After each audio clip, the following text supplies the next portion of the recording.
Enemy personal radar. Let's fucking go. Let me get some fucking rips. Someone shot it first. I got it though. Get fucked, idiot kid. You got Damascus? I don't know. I think so.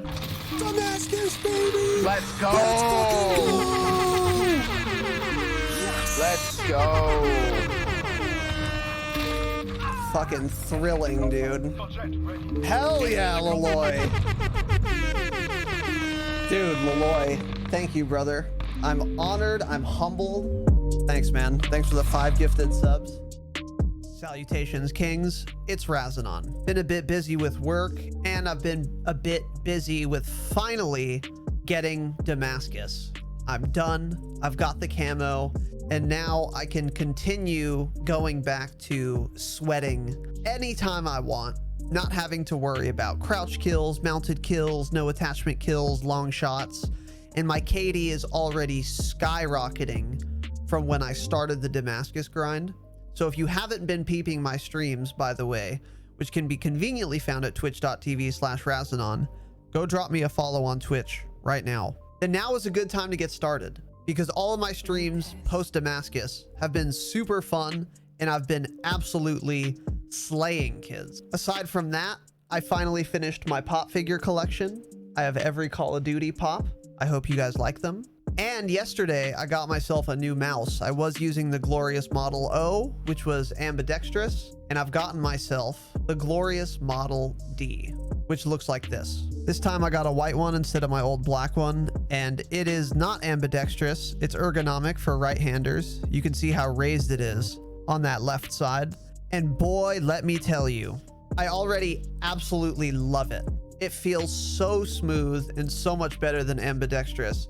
If you've never tried an ergonomic mouse, I strongly recommend it. It took me like an hour to get used to it, and it already feels way better. And I would even go so far as to say it's making me perform better. All of that to say, I've been a little bit busy with work and those things. But today I wanted to talk about my favorite gun post Damascus grind, which actually just got buffed in the most recent patch, which is why I decided to try and use it again. The M13 assault rifle. If you've watched other videos of mine, you probably know my opinion on the M13 before the buff. My opinion was, this is the best feeling gun in the entire game, but unfortunately it just does no damage, which makes it trash. However, they buffed the damage range of the M13 and the headshot multiplier. So now the M13 is much, much better than it used to be, but it still feels exactly the same. And the way it felt before was my favorite gun in the entire game. So now it feels the same as that, but it performs way better because it has more damage range and it has that increased headshot multiplier. Now, I'm not going to sit here and tell you that it's better than an M4 or the Ram 7. However, I will say I actually think it is better than the M4 if you're at a particularly long range. And the reason for that is that this thing by default has like almost no recoil. So it's really easy to stay on track when people are super far away from you. Couple that with its really good handling and the fact that it has a 60 round mag. This thing actually really feels amazing at long range now, and it is by far my favorite assault rifle, and it's actually competitive now. So today I wanted to share with you guys my 2 M13 class setups that I've been using with Damascus, by the way, and having a blast using. Without further ado, let's get into it. Now, the M13 is unique among assault rifles because it is one of 2 assault rifles in the entire game that has access to an SMG stock, which is called the skeleton stock. And this is one of the reasons that with the damage increase, this thing is one of the best assault rifles in the game. The skeleton stock increases your aim down sight speed, just like a no stock or a CQB stock would do. But importantly, it also increases your aim walking movement speed. The only other assault rifle in the game that has access to this is the AK-47. And this is far and away not only the best stock in the entire game, but it's the best attachment in the entire game. because increasing your ADS speed and your ADS strafe speed is an insanely valuable attachment to have on any weapon, especially an automatic assault rifle. And I think this is one of the big reasons that I feel like the M13 handles so well and that it feels so good to use, is because of this skeleton stock. If you're not using the skeleton stock, use a different gun, because that's the biggest reason the M13 is so effective and so fun to use. So I've actually got two setups for the M13 depending on what map I'm on. If it's a smaller map, like a medium range kind of map, I'm going to be using this setup. It's going to have the monolithic suppressor, which is going to increase your damage range. Even though the M13's damage range did get buffed, it's still not the greatest. So I want to add all the damage range attachments that I can to maximize its damage at a distance. So the monolithic suppressor does that, and it gives you the suppression effect. In addition, we have the longest barrel available, the Tempest Marksman. It's going to increase your bullet velocity, so it feels more like hit scan. It's going to also increase your damage range, and it's going to give you some recoil control, which is going to help make this thing such a laser beam, regardless of the range. We've also got the 60 round mags. The reload speed is super fast. The ADS speed is still very quick, even with 60 rounds, so I'm always thrilled to throw that on there.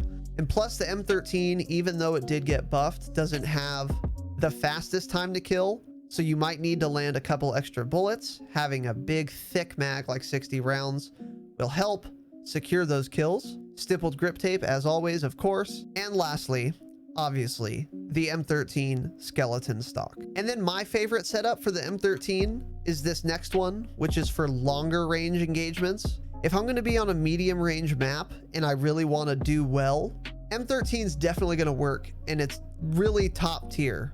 But an M4 or a Ram 7 is probably a little better.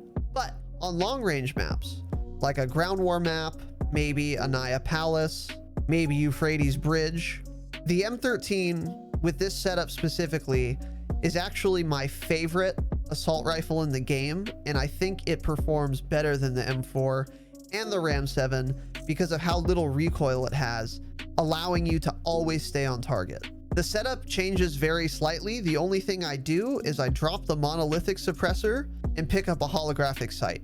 Everything else stays the same.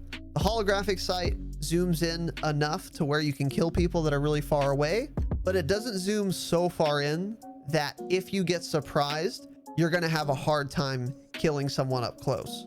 So if I was using a 3.25 scope, for example, and someone comes behind me with an MP5, it's going to be hard for me to turn and then ADS with that much zoom and kill that guy before he kills me. With the holographic, I'm still going to have no problem doing that, but I'll also be able to see people that are quite far away, which is why I've dropped the monolithic suppressor for that holographic sight. I very strongly encourage you guys to try the M13 if you haven't after it was buffed. It feels infinitely better. My recommendation is, if you can, aim for the head, because with how fast the fire rate is and how big the headshot multiplier is now, this thing kills really fast if you're landing some headshots. But even if you're not and you're landing all on the body, the buff to the damage range is very noticeable, and you're going to be shredding a lot more than you used to with an M13 pre-buff. Once again, I do stream on Twitch every Tuesday, Thursday, Saturday at 7 p.m. Pacific time. Go right now and follow me on Twitch. I've got links in the description, or you can just type in twitch.tv/Razanon. The streams are a lot of fun. I'm super interactive with chat. So if you want to stop by, say what's up, ask me questions, please come by. I would love to see you there. Additionally, I did start a Call of Duty podcast called The Drop Shot.